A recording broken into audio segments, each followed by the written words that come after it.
everybody, welcome to another one of our videos. Today, we're going to be talking about 10 facts about Franz Wagner that you haven't heard before. Make sure to stick around until the end of the video to find out more about his older brother, who you've probably heard about him too. But first, we'll start off with number 10. Franz Wagner is essentially an oversized guard. He currently stands at 6'9", 220 pounds, and announced that he's actually a guard at heart despite playing in the post.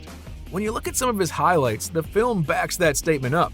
His handles are sharp, he can operate the pick and roll, and he's ended up becoming an above-average playmaker. Wagner may not have the type of blow-by speed that guys like De'Aaron Fox or Ja Morant have, but his length makes up for that lack of speed. Though it's no surprise that his size as a guard is going to come in handy on the defensive end too. Not only can he defend opposing guards when he needs to, but he's also shown an ability to defend the rim. He averaged 1.5 steals and 1.2 blocks his final year in college at Michigan. Scouts have also declared that Wagner could become the best off-ball defender in his class, which is a big statement considering other guys like Scotty Barnes were in that same draft. Next up at number 9, Franz was born in Germany. It's been a long journey for Wagner to get into the NBA, but he's finally here. He was born on August 27, 2001 in Berlin, Germany. Before he ended up making his way into the US, Franz was playing professional ball in Europe for a team called Alba Berlin. They're actually one of the largest clubs that Germany has to offer, and in 2019, Franz was recognized as the league's top player under the age of 22. This was when he had a very tough decision to make about his basketball future. He could have either chose to sign a big contract with Alba Berlin and play professionally, or he could entertain his college offers, which brings us right into our next fact. Number 8. Franz committed to the University of Michigan. Wagner was seriously struggling to decide which career path he wanted to pursue, as each one looked appealing to him at the time. After some thought, he set up an official visit with Michigan, but that ended up being thrown out the window not long after. The former head coach of Michigan's basketball team, John Beilein, chose to leave the school and accepted the head coaching position of the Cleveland Cavaliers. Ultimately, that position didn't work out too well for Beilein, and I don't really know what he's doing now, but it made Wagner's choice 10 times harder. The new head coach, Juwan Howard, did everything that he could in order to recruit the young man into the school and was eventually successful. Franz had this to say after coming to that decision. After months of going back and forth in my head about it, and against the advice and expectations of almost everybody at home, that's what I did. Not because Mo did it, but because I wanted to do it my way. I took a leap of faith. If you're wondering where you can find that quote and more from Franz, it was written in the Players Tribune. Now we're on to number 7.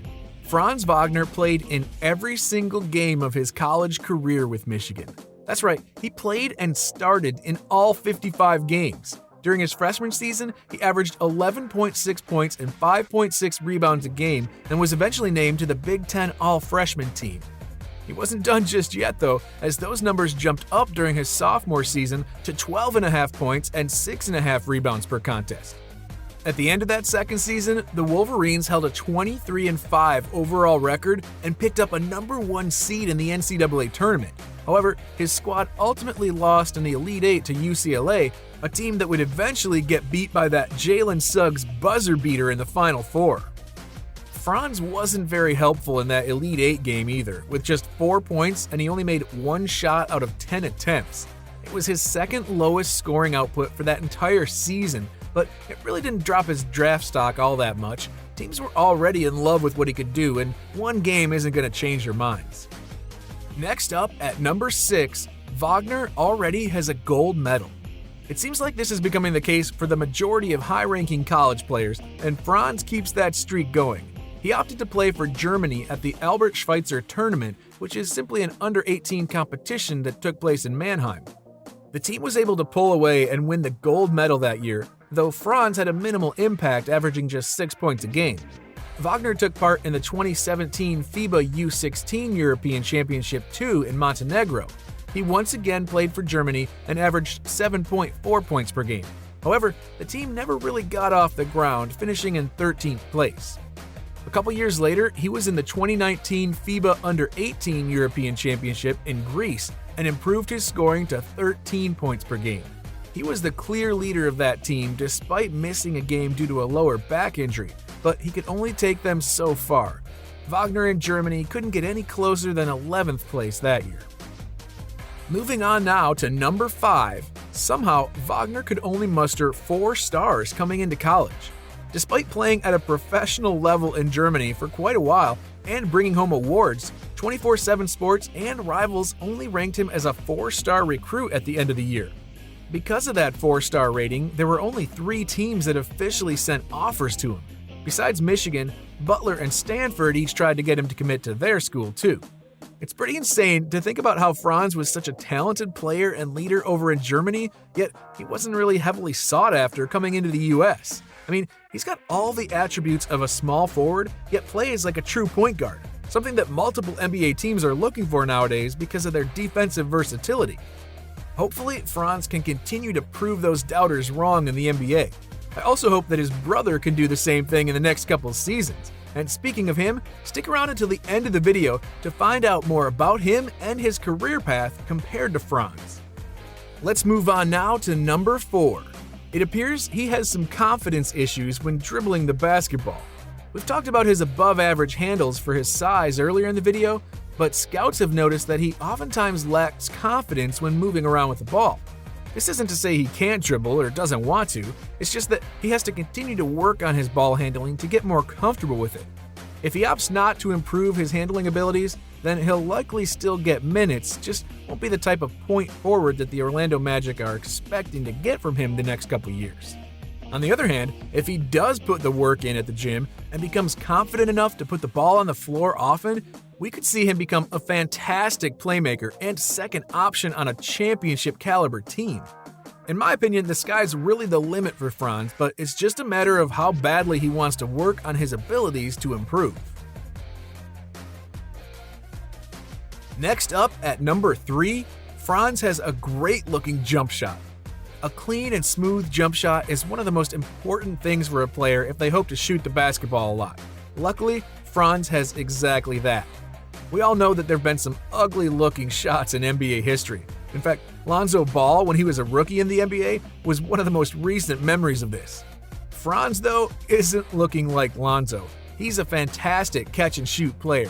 He's one of those guys that truly doesn't need the ball in his hands at all times in order to make a play offensively. Wagner is a talented enough shooter so that defenses can't completely ignore him out on the perimeter, and that stretches the floor for his teammates and opens up the paint. I think with a little time in the gym alongside some NBA-level trainers, Wagner is no doubt going to become one of the more talented catch-and-shoot players in the league. Coming in at number 2, Wagner isn't the best roll defender.